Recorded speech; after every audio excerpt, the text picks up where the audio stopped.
whether you're in the urban setting, whether you're white, whether you're black, you're Asian or Hispanic. If you're a working stiff in this country, if you're a guy that goes out and pays your taxes and loses 30% of your income to taxes like I do, you end up seeing what's happening. And you end up knowing that, you know what, the Democrats are hurting us because that's my money. I work hard for that. And you're giving it to people who, well, either don't deserve it or you're spending it on programs that are nonsense. Give me the military. Give me the FAA. Give me the bare minimums when it comes to big government, because I don't want it. All it does is hurt me and cost me more and make my life harder to live when you've got all these regulations. It stifles the economy, stifles people trying to start their own business. It's crazy. So I don't want to be voting for a Democrat. Let's move on. We'll look at big story about Elizabeth Warren, because if you watched the last debate at all, she went after Pete Buttigieg, and said that he was now kind of the ritzy, representing the billionaires by having a wine cavern fundraiser out in California. Well, she did the same thing in Boston not too long back. So this is the pot calling the kettle black, right? Any of these Democrats who are out there saying, oh, I'm poor and I only take money from the poor, that's nonsense. You know, Bernie Sanders, you're not poor. You call yourself a socialist, but you've got 3 mansions, multiple cars, and you're a millionaire. And you never worked a day in your life outside of government? What? Now, Elizabeth Warren the same way. Professor, politician. These are people who have not worked for real jobs in their lives, and yet they're trying to tell us how to run our lives. It's insane. Okay, well, anyways, let's just keep going through the headlines here. This is our first podcast back, so I'm going to keep it short today. I'll just try and get through today's Daily Drift. DailyDrift.com. If you're not going there, again, make sure you do. It's a great conservative news aggregate. And speaking of, if you've been watching Drudge over the last, 6-9 months now, they've been getting, Drudge has gotten pretty far left, very anti-Trumpish anyways.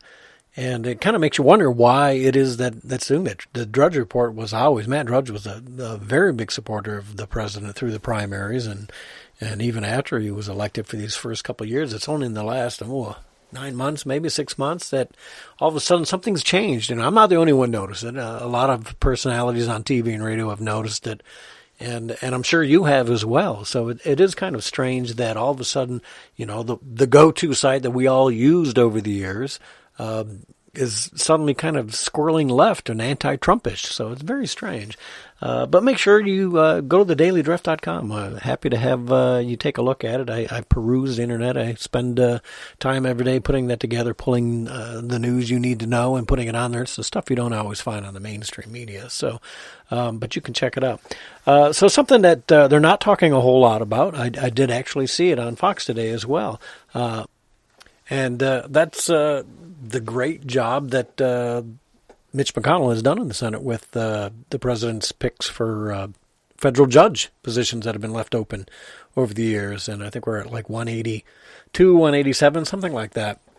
And it's really mind-boggling to me that there were that many open positions, and even more mind-boggling that Mitch McConnell's done such a good job of getting those judge positions filled, and filled with, thank goodness, conservatives, because it's the court system that seems to be relied on so much now by the libs to kind of change America, and they're not getting away with it anymore. And and that goes to speak to one of the greatest reasons why we need 4 more years of President Trump, is to make sure that the Supreme Court, which has been liberal for decades, finally comes around to a conservative side to it. If we can get a replacement for Ruth Bader Ginsburg as a conservative, even a moderately conservative, I would be happy with. Anything other than that, if we can get 1, maybe even 2 more SCOTUS positions with Donald Trump in office, it's the way to go. He says he's going to continue pushing that the original list he had, and I think Amy Coney Bryan, is that her name, would be the next one coming in. Yeah, Amy Coney Bryan, I think, is the name. So that's what we need to do. Just another great reason why we must give President Trump another 4 years. But you're not hearing that in the mainstream media. They don't talk about that. Of course not. They don't want you to know. You would think they would, because they'd want to energize their liberal base and get them upset and get them out to vote. But they're not obviously talking about it because nobody wants to give Trump in the media a pat on the back for what he's doing, right? And then, let's scroll down the list here a little bit. How about Putin's comments on the president's impeachment? Putin kind of trolled the Dems the way I look at it. He's calling the impeachment far-fetched, and you have to ask yourself, what's going on with that, right?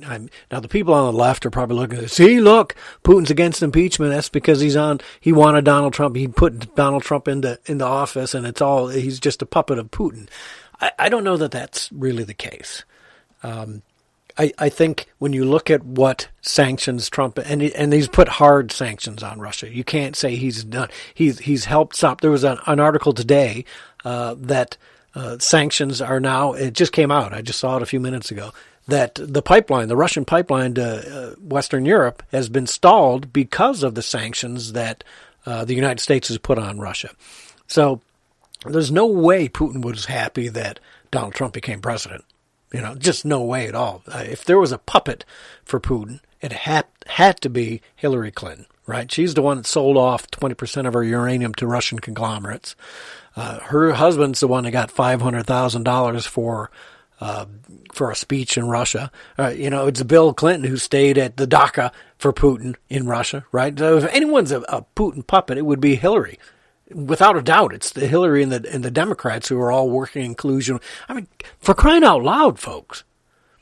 Fusion GPS dossier, really? The Christopher Steele dossier, that was all paid for by Hillary Clinton, and you're using that. That's connected to Russia. So you can't be calling Donald Trump a Russian puppet by any stretch of the imagination. But for me, what I think, and I think Putin is being successful at it by saying that the impeachment is far-fetched, which it is, and it's the truth. The truth shall set you free is right. He also continues to divide America by putting his 2 cents into the ring, right? Throws that hat in there and says, oh, yeah, impeachment stuff, it's pretty far-fetched. Well, then that just gives fuel to the Democrats to say, hey, look, if Putin likes it, then we must be on the right track, right? Or if Putin doesn't like it, then we're on the right track. But I don't think that's the fact at all. I mean, in my own feelings, Putin's no saint. He's not a good guy. He's a criminal, whatever you want to call him. I wouldn't call him a communist, for sure. He may have been former KGB, but he was in it for himself back then, as most of the elites in the Communist Soviet Party were. He's still in it for himself. He's probably one of the wealthiest guys on the planet and the most powerful guys on the planet.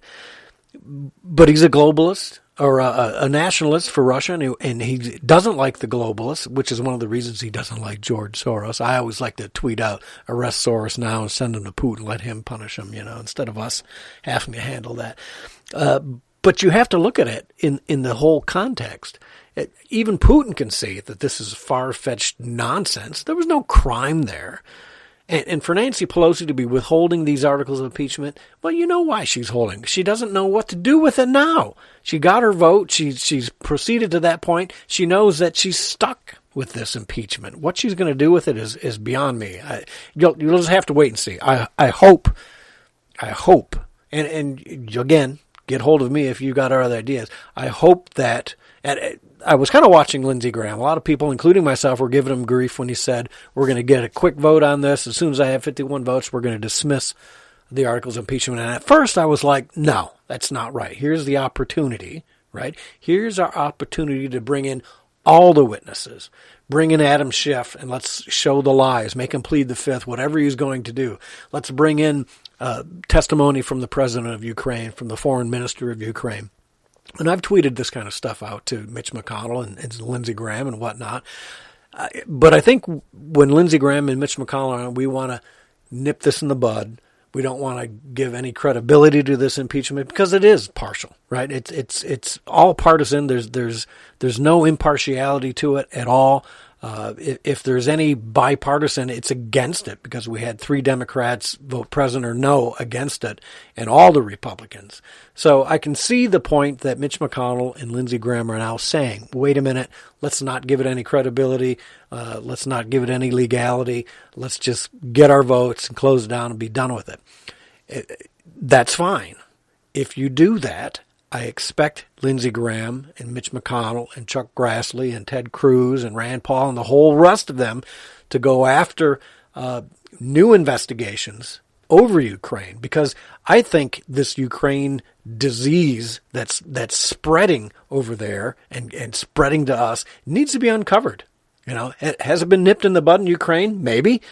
Maybe the corruption is now stopped with Zelensky being elected, but we need to know what happened. And we're talking about billions of U.S. taxpayer dollars that allegedly looks like it disappeared in Ukraine. And if that's the case, where did that money go? Are these articles that show George Soros organizations getting that money?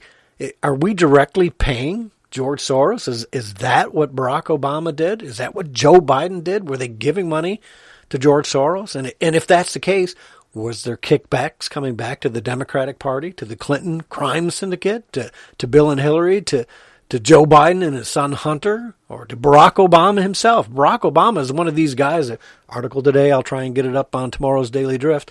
Barack Obama is fast becoming one of the wealthiest ex-presidents ever, at the same time that he costs us more than any ex-president ever. And why is that?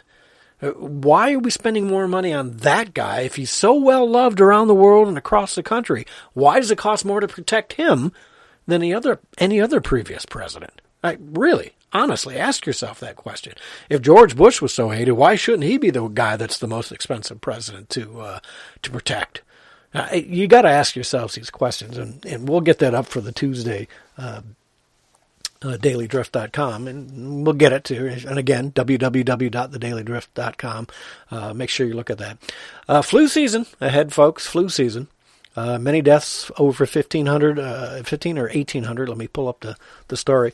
Over 1,800 deaths from the flu virus this season. If you haven't gotten your flu shot, I go get it. I've had a lot of people say, no, I never get the flu shot. I don't. And granted, some people say there's mercury and other kind of things in there. This year, when I got my flu shot, was the first time ever that I felt a little illish afterward. Maybe that's what it's supposed to do, but I've never felt bad. But I really had a terrible headache that night after I got my flu shot. So maybe my own immune system was down a little bit. But 1,800 is the death toll so far, according to the CDC. So make sure that if you haven't gotten a flu shot yet, go out and get one. Don't mess with it. They say that the 1914 virus or 1917, whatever it was, the big flu that came through, the Spanish flu, and wiped out hundreds of thousands of people across the globe. They say every 100 years you end up getting this super flu that comes through. And I don't know if that's changed because we've been doing vaccinations for so many years now, but is that just pushing it back? Are we overdue for a really, truly bad epidemic of flu? I don't know. It could be coming. I want to take a look at our Mr. Cory Booker, who recently dropped out of the presidential running for the Democrats. You remember a few weeks ago we had the terror attack. It's now been ruled a terror attack by a couple of people in New Jersey. And they ended up being black nationalist gunmen. They opened fire in a Jewish market in the state of New Jersey. Booker issued a statement that did not mention Jews, but did mention fighting gun violence, right? That's what the Democrats like to do. They just want to call it gun violence so that they can kind of use it for gun control. But the senator should have been giving himself a little more credit. The Democrat politician. So Booker had worked to nix the FBI's monitoring of black nationalist terror groups in New Jersey. So once again, you see Democrat policies hurting the American people. In this case, the people that died in this terror attack by a black nationalist group. And it just goes back to show you why a guy like Cory Booker, it's a good thing he dropped out of the race, right? Him and that fabulous Kamala Harris are now out too.